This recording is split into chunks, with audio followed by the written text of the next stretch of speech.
Assalamualaikum warahmatullahi wabarakatuh. Izin memperkenalkan diri, nama saya Laras Kusumasari dengan NPM 2312141. Di sini saya akan menjelaskan bab 3, yaitu membangun kosakata NLP.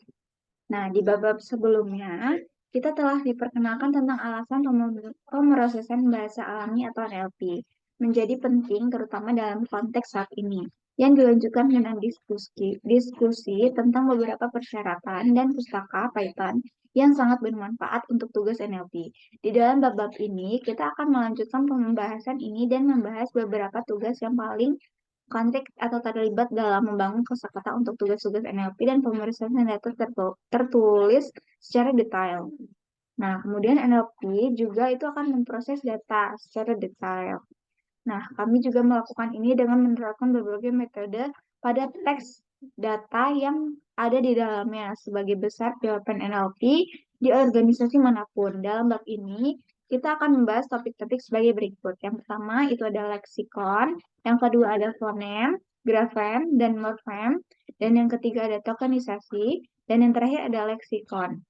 Nah, leksikon dapat diartikan sebagai kosakata, seseorang bahasa atau cabang ilmu pengetahuan. Secara sederhana, leksikon dapat diibaratkan sebagai kamus istilah-istilah yang disebut leksem. Misalnya, istilah yang digunakan adalah praktisi medis dapat dianggap sebagai leksikon bagi mereka profesi. Sebagai contoh, ketika mencoba membangun suatu algoritma untuk mengubah glisirep yang diberikan oleh dokter ke dalam bentuk elektronik. Leksikonnya akan terutama terdiri dari istilah medis. Leksikon digunakan untuk berbagai macam tugas NLP, di mana mereka disediakan sebagai daftar kata atau kosakata.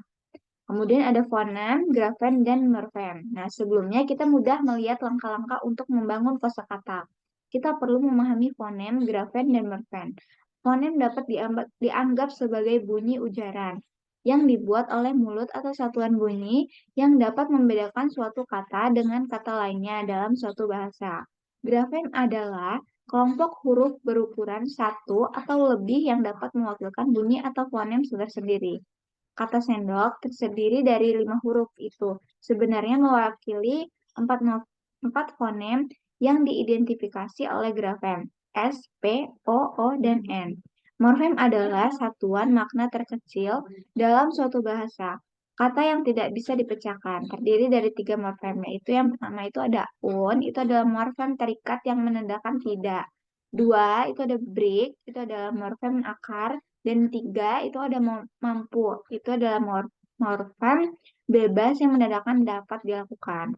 Kemudian ada tokenisasi. Nah, itu untuk menambah kosakata, hal yang pertama harus dilakukan adalah memecahkan dokumen atau kalimat menjadi potongan-potongan yang disebut token.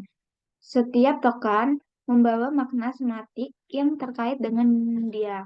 Tokenisasi adalah salah satu hal mendasar yang harus dilakukan dalam aktivitas pemrosesan teks apapun.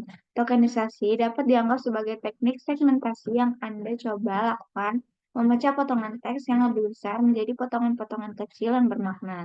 Token secara umum terdiri dari kata-kata dan angka, namun dapat diperluas hingga mencakup tanda baca, simbol, dan terkadang emotikon yang dapat dimengerti.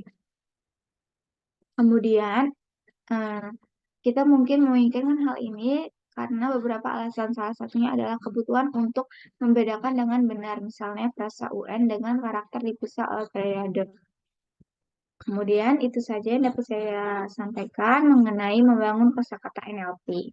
Baik, teman-teman. Terima kasih sudah menonton video ini. Mohon maaf bila ada salah kata. Saya akhiri. Wassalamualaikum warahmatullahi wabarakatuh.